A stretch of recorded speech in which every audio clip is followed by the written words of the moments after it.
And here's the shocker for most people. Most people do not know that Medicare does not cover long-term care. I think that's one of that's one of many shockers people have to navigate when they get into that side. Okay, for those already in their golden age who haven't saved enough, what can they do?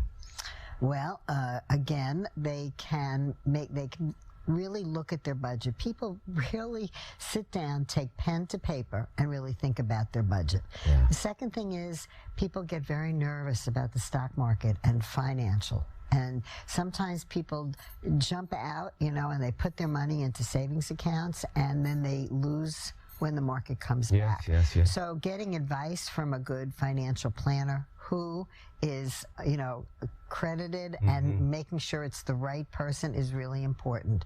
Again, looking at budgeting, looking at possibly taking a part-time job. What we found in some of our surveys is that more than a quarter of people are saying that they may never retire. They may never retire. Because they can't. Because they can't. Well, yes, but also there are a number of people out there who actually like to work and are happy, and God bless them. But thinking about the average person, there's a lot of pressure. I'll throw one more data point out for you. Why not? After you retire and you go on Medicare, the average person can expect to have to pay out over their retirement years $165,000 in healthcare costs over their lifetime after they retire. And that's not something that people are prepared for. And think about if you're a married couple, and then you can just double that up. So these are things that people have to look at. However, plan in advance.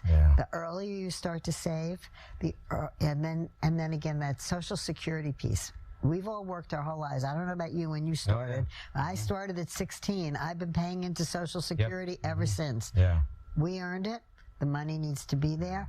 And we all need to make sure that Congress and whoever the new Congress is get to work on saving Social Security. You can see that she's actually passionate. She's actually cool, calm, and collective, which I really love is because this stuff is disheartening. As a financial professional myself, having these stats in our hearts makes it easy for us to articulate, but at the same time, we understand how detrimental that can actually be to you as the retiree. And many of you may be watching this video, but you still haven't done anything. You're still procrastinating. I'm just looking for one more video, or I'm just looking for one more piece of information that's going to make me change or to help my situation. And unfortunately, there is just so much to cover. You're not going to find that in one video, maybe even 2 or 3, because there's so many variables in your life. There may be hundreds of things we need to look at, whether it's the age of your children, the time that you want to retire, the amount that you have in your retirement account, how much you're going to roll over into your IRA, how much you've contributed to Social Security, when you're going to take out your Social Security. And all those things are going to play a vital role in improving your probability of success. One thing I really love, and you saw me kind of emote and kind of just have this expression. She said, you need to work on your budget. Now, budget seems to be a bad word in the financial industry, but let me simplify what a budget is. A budget is just understanding your income and expenses. That's it. It's only 2 things. People confuse this thing and try to make it more complex than what it really is. When I say, let's figure out your budget, all I'm trying to figure out is how much money is coming in, how much is coming out, and what's the end result. Simple math. Plus, minus equals what we have left. So if you make $100,000, but 120 is going out, you're negative 20. Or you could be making $100,000, only 80 is going out. Now you have $20,000 to play with. Now we need to figure out what to do with that money. Or in the first scenario, we need to figure out about your debt management strategy to get this into the positive. That's it.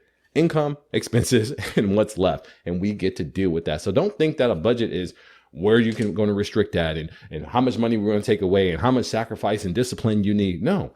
What kind of life do you want? How can we make that come into fruition? That's all that we're doing. So don't be afraid of the word budget. So when I do a financial plan, that's one of the first things that I ask. Sometimes it's a general question, like how much money are you spending? If they say they don't know, we have a program where we can actually upload your transactions, your statements. We can see all your expenses. And then you just give us your W-2 or how much income that you're having, whether it's from rental property or other endeavors that you have. And then we compare the two and say, listen, Mr. Client, it looks like you're making $250,000 a year, but you're losing $270,000. Let's see where we can make some improvements or what's the biggest drain on your wealth. Also, you may say, hey, Mr. Client, you're making $200,000, but your bills are only $170,000. You should be saving at least $30,000 a year. Where is this money going? And then we can see what you are actually directing all of your extra income to, and we can actually stop that from you living paycheck to paycheck.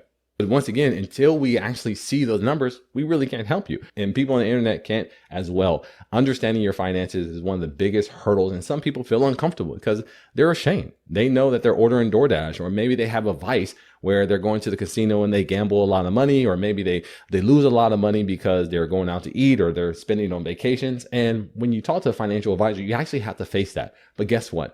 A financial advisor is not here to judge. I'm not here to judge you. I don't really care how much money you have. I don't care if you're $1 million in debt, and I don't care if you have $5 million in debt. They're just numbers on paper. What I care about is the person. How are you doing, and how we can get you to success? So if that's you and that's something you want to do, you already know what to do. But that's it for me. If you love these type of videos, make sure that you subscribe and like, because it helps the algorithm and it tells them, hey, listen, this guy, AB Ridgeway, more people need to hear him. And if that's you, share it with a friend. And the best thing that you can actually do is just watch another video. Say, you know what? I like this guy. I like what he's talking about. Let me see what else he's saying.